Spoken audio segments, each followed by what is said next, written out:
Hey everybody,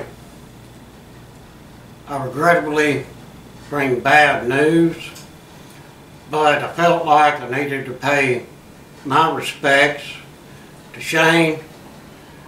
All of y'all knew him as Ocean Sailing.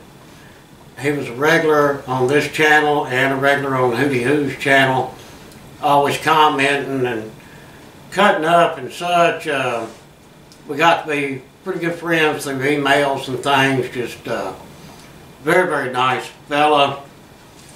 A little bit ago, Hootie Who just informed me that he heard that Shane passed away.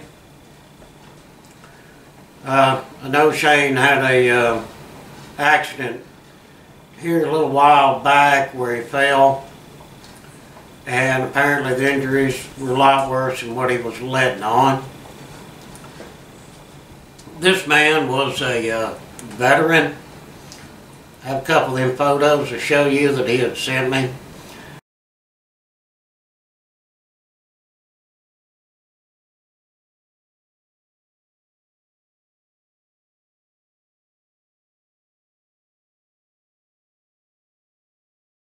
And he was also a police officer.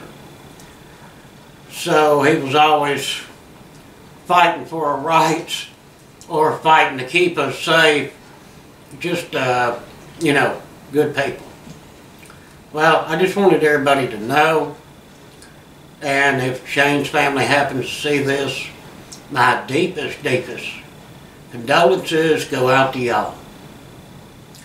If everyone would just take a second and say a prayer for Shane's family. Thank y'all.